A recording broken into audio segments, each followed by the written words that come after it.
ಎಲ್ರಿಗೂ ನಮಸ್ಕಾರ. ಮಲ್ನಾಡ್ ಸ್ವಾಟ್ ಚಾನಲ್ಗೆ ಸ್ವಾಗತ. ಇವತ್ತು ಮಾವಿನಕಾಯಿ ಚಿತ್ರಾನ್ನ ಮಾಡ್ತಾ ಇದ್ದೀನಿ. ಇವಾಗ ಮಾವಿನಕಾಯಿ ಸೀಸನ್ ಇರೋದ್ರಿಂದ ಬೆಳಗಿನ ಬ್ರೇಕ್ಫಾಸ್ಟ್ ಆಗಿ ಮಾಡಿಕೊಳ್ಳಬಹುದಾದಂತಹ ಈ ಮಾವಿನಕಾಯಿ ಚಿತ್ರಾನ್ನ ಅತಿ ರುಚಿಕರವಾಗಿ ಹೇಗೆ ಮಾಡೋದು ಅಂತ ನೋಡ್ಕೊಂಬರೋಣ. ಇಲ್ಲಿ ನಾನು ಒಂದು ಪಾತ್ರೆನ ತಗೊಂಡಿದ್ದೀನಿ. ಪಾತ್ರೆ ಬಿಸಿಯಾದ ಮೇಲೆ 4 ಸ್ಪೂನ್ ಆಗುವಷ್ಟು ಕೊಬ್ಬರಿ ಎಣ್ಣೆ ಹಾಕ್ಕೊಳ್ತಾ ಇದ್ದೀನಿ. ಕೊಬ್ಬರಿ ಎಣ್ಣೆ ಹಾಕ್ಕೊಂಡ್ರೆ ಸ್ವಲ್ಪ ರುಚಿ ಜಾಸ್ತಿ, ಇಲ್ಲ ಅಂದರೆ ನೀವು ಅಡುಗೆ ಎಣ್ಣೆ ಕೂಡ ಬಳಸ್ಬೋದು.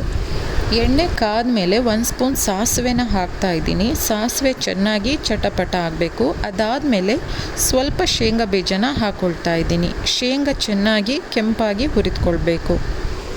ಇದು ಸಣ್ಣ ಉರಿಯಲ್ಲಿ 1-2 ನಿಮಿಷ ಹುರಿದುಕೊಳ್ತಾ ಇದ್ದೀನಿ. ಇದಾದಮೇಲೆ 3 ಹಸಿಮೆಣಸಿನಕಾಯಿ ಮತ್ತು ಸ್ವಲ್ಪ ಕರಿಬೇವಿನ ಎಲೆ ಹಾಕ್ಕೊಂಡು ಹುರಿದುಕೊಳ್ತಾ ಇದ್ದೀನಿ. ಹಸಿಮೆಣಸು ಮಧ್ಯದಲ್ಲಿ ಉದ್ದ ಕಟ್ ಮಾಡಿಕೊಂಡು ಹಾಕಿದ್ದೀನಿ. ಈ ಥರ ಉದ್ದ ಕಟ್ ಮಾಡಿಕೊಂಡು ಹಾಕ್ಕೊಳ್ಳಿ.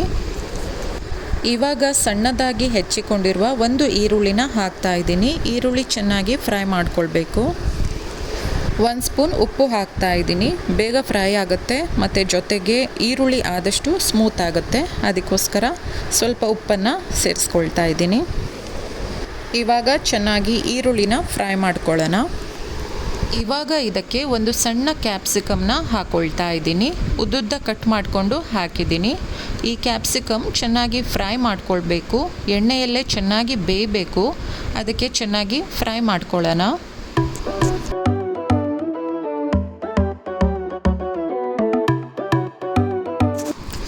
ಕ್ಯಾಪ್ಸಿಕಮ್ ಚೆನ್ನಾಗಿ ಫ್ರೈ ಮಾಡ್ಕೊಂಡಾಗಿದೆ. ಚೆನ್ನಾಗಿ ಸ್ಮೂತ್ ಕೂಡ ಆಗಿದೆ. ಇವಾಗ ಮಾವಿನಕಾಯಿನ ಹಾಕ್ತಾ ಇದ್ದೀನಿ. ಇಲ್ಲಿ ನಾನು 1 ತೋತಾಪುರಿ ಮಾವಿನಕಾಯಲ್ಲಿ ಅರ್ಧ ಮಾವಿನಕಾಯಿನ ತುರಿದು ಹಾಕ್ತಾ ಇದ್ದೀನಿ. ಕೆಲವೊಂದು ಮಾವಿನಕಾಯಿ ತುಂಬ ಹುಳಿ ಇರುತ್ತೆ. ಆ ಥರ ಇದ್ದರೆ ಸ್ವಲ್ಪ ಹಾಕ್ಕೊಳ್ಳಿ. ಮತ್ತು ತೋತಾಪುರಿ ಮಾವಿನಕಾಯಲ್ಲಿ ಅಷ್ಟೇನು ಹುಳಿ ಇರಲ್ಲ. ಅದಕ್ಕೆ ಅರ್ಧ ಮಾವಿನಕಾಯಿನ ನಾನು ಹಾಕ್ಕೊಂಡಿದ್ದೀನಿ.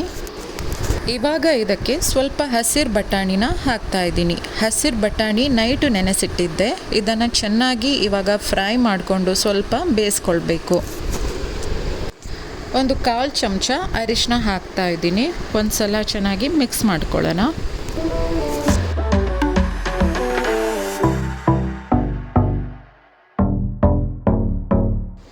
ಇವಾಗ ಸ್ವಲ್ಪ ತೆಂಗಿನಕಾಯಿನ ಹಾಕ್ತಾ ಇದ್ದೀನಿ. ಹಾಗೆ ರುಚಿಗೆ ಸ್ವಲ್ಪ ಉಪ್ಪನ್ನು ಸೇರಿಸಿಕೊಳ್ತಾ ಇದ್ದೀನಿ.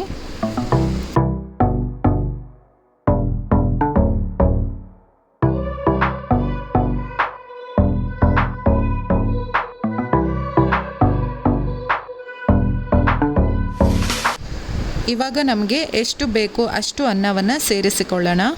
ನಾನು 3 ಜನರಿಗೆ ಆಗುವಷ್ಟು ಅನ್ನವನ್ನು ಹಾಕ್ಕೊಳ್ತಾ ಇದ್ದೀನಿ. ಹಾಗೆ ಸ್ವಲ್ಪ ಕೊತ್ತಂಬರಿ ಸೊಪ್ಪನ್ನು ಹಾಕ್ತಾ ಇದ್ದೀನಿ. ಚೆನ್ನಾಗಿ ಮಿಕ್ಸ್ ಮಾಡೋಣ. ಉಪ್ಪು ಕಡಿಮೆ ಅನಿಸಿದರೆ ಸ್ವಲ್ಪ ಉಪ್ಪನ್ನು ಹಾಕ್ಕೊಂಡು ಚೆನ್ನಾಗಿ ಮಿಕ್ಸ್ ಮಾಡ್ಕೊಳ್ಳಿ.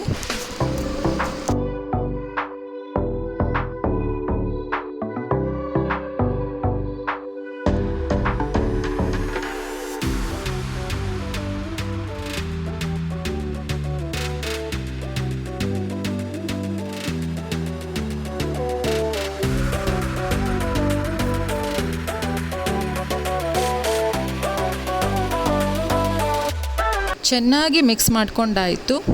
ಮಾವಿನಕಾಯಿ ಚಿತ್ರಾನ್ನ ರೆಡಿಯಾಗಿದೆ. ಇಷ್ಟೊಂದು ರುಚಿಯಾದ ಮಾವಿನಕಾಯಿ ಚಿತ್ರಾನ್ನ ರೆಸಿಪಿ ನಿಮಗೆ ಇಷ್ಟವಾದರೆ ವಿಡಿಯೋಗೆ ಒಂದು ಲೈಕ್ ಮಾಡಿ. ಮತ್ತು ಇನ್ನಷ್ಟು ಸಿಂಪಲ್ ಹಾಗೂ ಟೇಸ್ಟಿ ರೆಸಿಪಿಯೊಂದಿಗೆ ನನ್ನ ಚಾನಲ್ನ ಸಬ್ಸ್ಕ್ರೈಬ್ ಮಾಡೋದನ್ನು ಮರಿಬೇಡಿ. ಧನ್ಯವಾದಗಳು. ಮತ್ತೆ ಮತ್ತೊಂದು ಹೊಸ ರೆಸಿಪಿಯೊಂದಿಗೆ ಭೇಟಿಯಾಗೋಣ. Take care.